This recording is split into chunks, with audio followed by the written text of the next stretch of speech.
What if I told you Adam wasn't the first human? Not by a long shot. And the Bible itself gives us the clues, hidden in plain sight. Genesis, Jeremiah, Acts, Hosea. They all tell one stunning unified story. Adam was the first covenant man, not the first biological human. This is Covenant Creation 101. And trust me, once you see it, you can't unsee it. So let's get into it. Most people think Genesis 1 is about God creating the universe from absolutely nothing. But look at the text. The Bible doesn't begin with a blank, empty void. It starts with chaos. Genesis 1 verse 2. And the earth was without form and void, and darkness was upon the face of the deep. This isn't describing a planet popping into existence out of thin air. The language here describes a wild, unordered world. Imagine a flooded landscape after a hurricane. Everything exists, but it's uninhabitable, disorganized, and dark. It's a world in social and spiritual chaos. Then, God speaks, "Let there be light," and order begins to emerge from the chaos. But then comes the key moment, the part everyone thinks they know. Genesis 1 verses 26 and 27. "Let us make man in our image, after our likeness, and let them have dominion." Now, notice what God doesn't say. He doesn't say, "Let us create a new biological species from scratch." The language is about appointment, about a royal commission. He appoints a people to bear his image and rule, like kings and priests. Think of it this way. Imagine a king takes a group of ordinary citizens and declares, "From this day forward, you are my royal ambassadors. You will represent me to the nations." He didn't create them biologically on that day. He commissioned them. He gave them a new status, a new purpose. That's precisely what happens in Genesis 1. God takes humans who already exist in this chaotic world and covenantally adopts them as his royal priesthood. They are set apart for a special job. Now you might be thinking, wait, so God didn't create the material world and humans? Of course he did. The Bible is clear he is the creator of heaven and earth. But Genesis isn't trying to give us a scientific play-by-play of how the physical world was formed. It's a covenantal drama. It's the story of how God took a world that was spiritually and socially chaotic and carved out a special covenant people to bring order and blessing to it. It's like reading the U.S. Constitution. The Constitution is not a geology textbook about North America. It doesn't detail rock formations or tectonic plates. It's a charter for a nation, outlining its laws and governance. Genesis 1 is the same kind of document. It's the covenant charter for humanity's priestly role in God's ordered creation. It's not a lab report. Okay, now here's the verse that blows the whole. Adam was the first biological human idea, wide open. Genesis 2 verse 5, "When saw, and there was no man to till the ground." For centuries, people have read this and assumed it meant there were no humans on planet Earth yet. But that's not what the language means. The Bible uses this exact same phrasing later on, and it gives us the key. Let's jump to Jeremiah chapter 4, verses 23 to 25. Jeremiah is describing the land of Judah after Babylon's devastating invasion in 587 BC. Listen to how he describes it.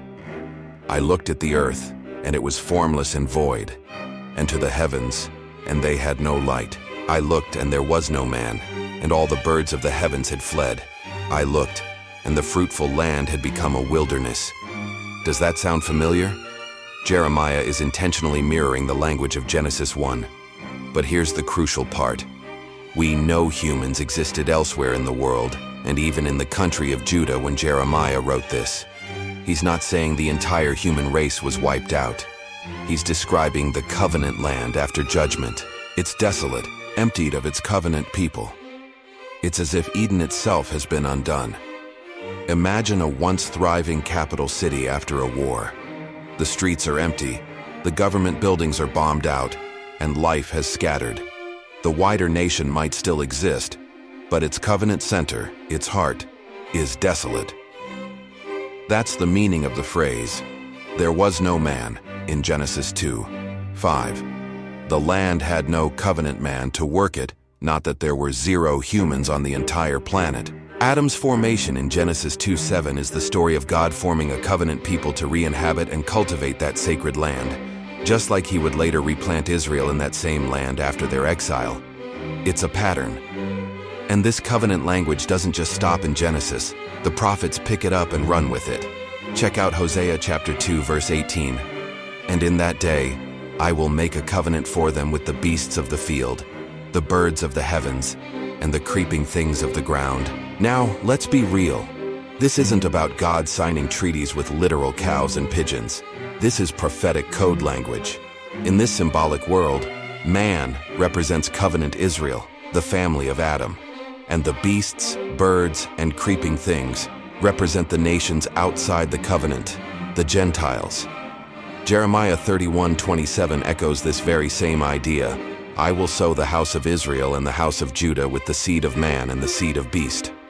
What is God saying here? He's prophesying a future where he will mix covenant people and outsiders into one new planting, one new family. It's like a king declaring, I'm expanding citizenship. I'm going to bring foreigners and locals together under one new constitution. This is exactly what God prophesies. A future new covenant that will join Adam, that is Israel, and the beasts, the Gentiles, together. So, how does this all come together? Let's fast forward to the New Testament. The Apostle Peter has a vision in Acts chapter 10, and it is loaded with Genesis language. A great sheet comes down from heaven filled with all kinds of beasts, birds, and reptiles. A voice from heaven tells him to eat, but Peter, being a good Jew, refuses to eat unclean animals. Then God says, what I have cleansed, do not call common. Suddenly, it clicks for Peter. This vision isn't about food. God is talking about people. He's talking about the Gentiles, the nations. The time has come for the new covenant prophesied by Hosea and Jeremiah to finally take effect. The beasts and Adam are finally coming together under one single covenant in Christ. And the Apostle Paul drives this point home in 2 Corinthians 5:17. Therefore, if anyone is in Christ, he is a new creation. Old things have passed away. Behold, all things have become new. This new creation isn't a new biological species. It's a new covenant humanity. It is the true ultimate Adam family, made up of both Jews and Gentiles, covenantally reborn and united in Christ. So here it is, the big picture. Adam wasn't the first caveman. He was the first covenant man, called out from a chaotic world to bear God's image and steward his sacred space. Genesis tells the story of how God formed a covenant people, not how he formed Adam's. And this incredible, epic story finds its ultimate climax in Jesus Christ, the new Adam, who creates a new covenant family out of all humanity. If that blew your mind, please smash that like button and share this video with someone who still reads Genesis like a science textbook. And I really want to know what you think, so drop your questions and thoughts in the comments below. Next week, we're going even deeper into what this means for our understanding of the Bible, so make sure you subscribe and hit that notification bell so you don't miss it. The covenant creation journey is just getting started. Thanks for watching.